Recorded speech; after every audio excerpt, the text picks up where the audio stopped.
For those of you listening at home, hi Ella. We are looking at, this is a little sneak preview. We're going to go through the whole thing tomorrow.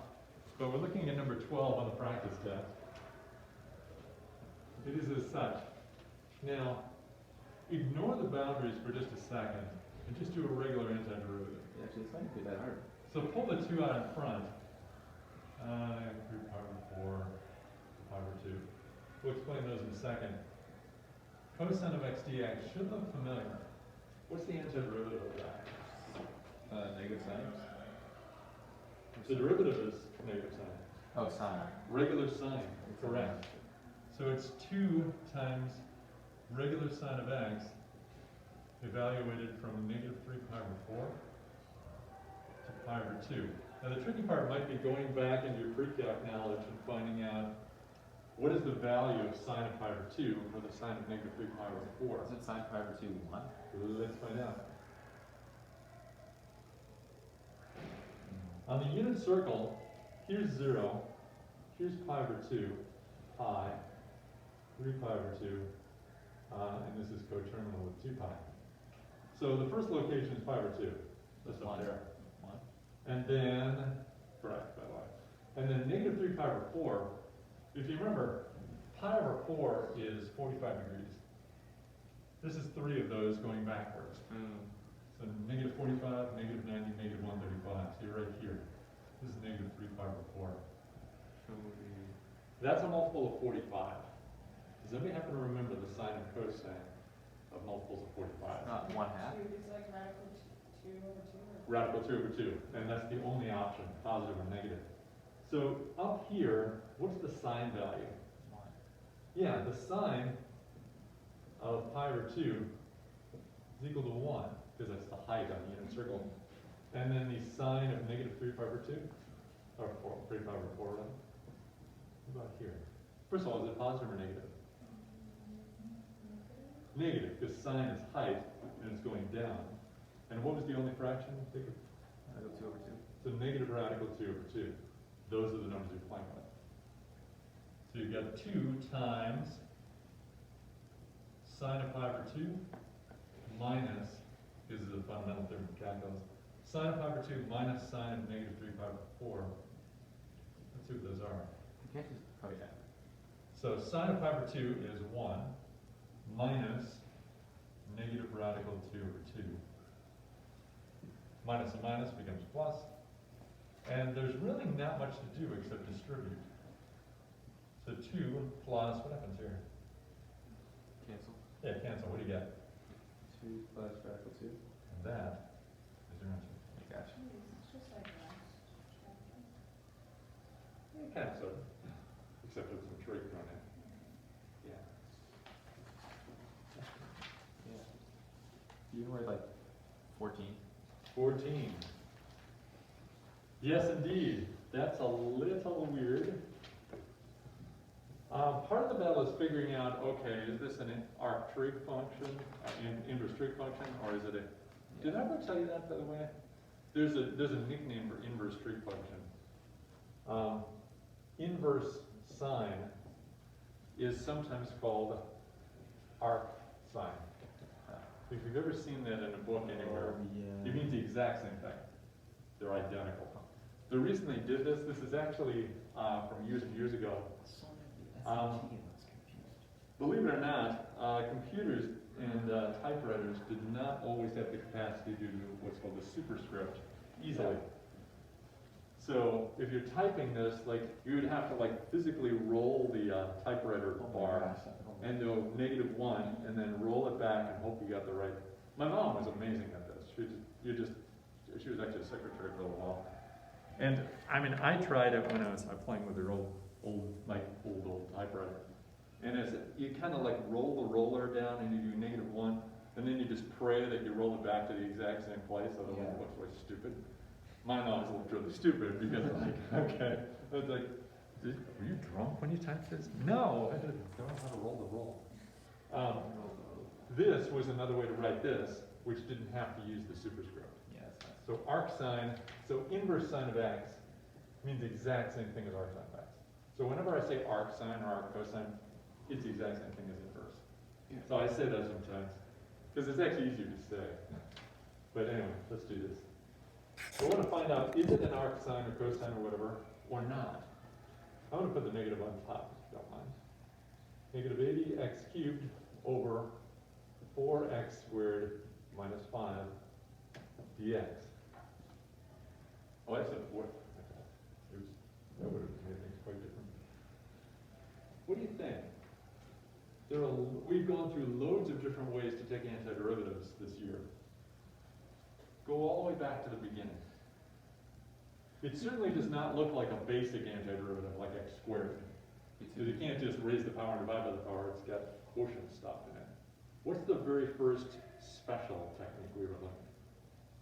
The derivative from the form? Or We could, if it's possible. possible? Unfortunately, it's not, because you've got two terms here and one term here. What is the quotient rule for antiderivatives? Substitution? Yeah, they don't have one. Substitution. Oh. Does this look like it might be substitution? It could be. It might be. If u is equal to what? 4x to the fourth? 4x to the fourth minus 5. In other words, make it the bottom. What's du?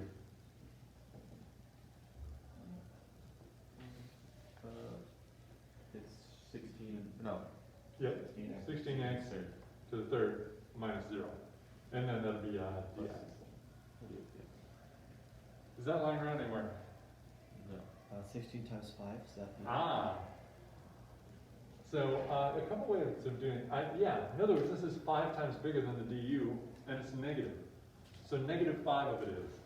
That's a horrible English, but negative 5 du is equal to negative 80 x cubed dx. That's exactly what we want.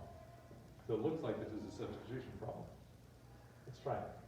The integral of, this is really 1 over u times negative 5 du. Let me see how I can move the negative 5 du to the right. Yeah. Because you can always scoot this top thing off to the side. Just don't put it in the bottom. That would be illegal. I'm going to pull the negative 5 out in front. Negative 5 times the antiderivative of 1 over u du. Does that look familiar? Yeah. What is it? Ln. It's the natural log of u plus c. So what is it really? Negative 5 times the natural log of what? 4x to the fourth minus 5. Yep. Plus c. There you go. That's much easier. Okay. I didn't even think of substitution, so. Is 13 substitution as well? It is. Oh. So when do you? It's a good question. No. By the way, when you're doing substitution, do you remember where you can never put the du? In the bottom. In the bottom. In other words, you can never substitute the top of a fraction for u, because the du would show up on the bottom, that would be bad. But whenever the bottom is 1 degree bigger than the top, get suspicious. You'd say, like, that might be a decent du on the top. Go ahead and try it, because it's usually pretty quick to test. If it doesn't work, then go ahead and try an arc sine or arc cosine or whatever. Can anybody guess where number 15 might be? Is that a secant? That is an arc secant, with an inverse secant. We can do that if we want. What is number 16? Inverse tangent, correct. Just on a quick, we'll do a quick survey of the remaining problems. Oh, you need to start, okay. See you soon.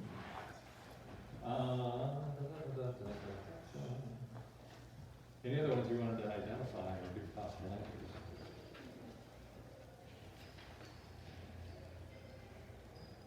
Well, is 7 just plugging it into a formula? We want to get the derivative of that? Yeah. So Yes. It would be the negative 1 over a radical 1.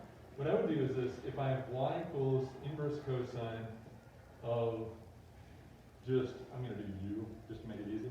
What's the derivative of that? Now, co makes it what? Wait, what? Whenever you take the derivative of a co-function, you always get what as an answer? What kind of an answer? Negative.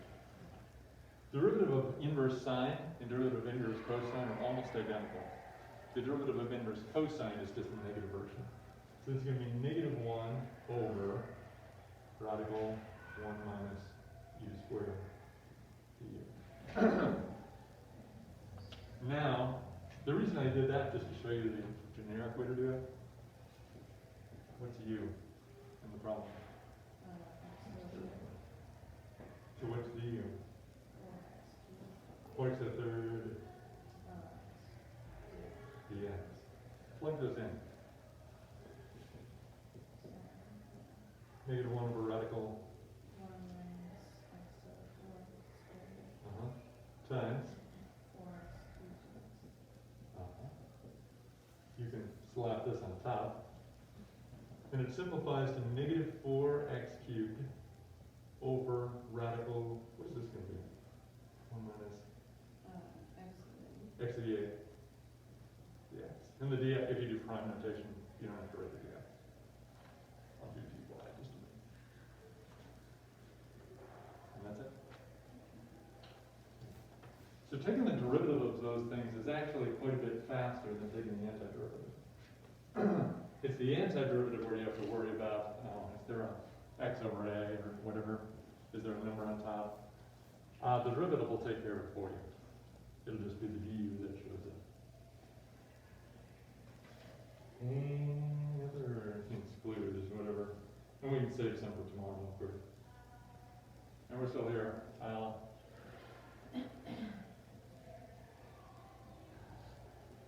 Any of those you want to see dissected? I think we have time for one more. Close up chapter.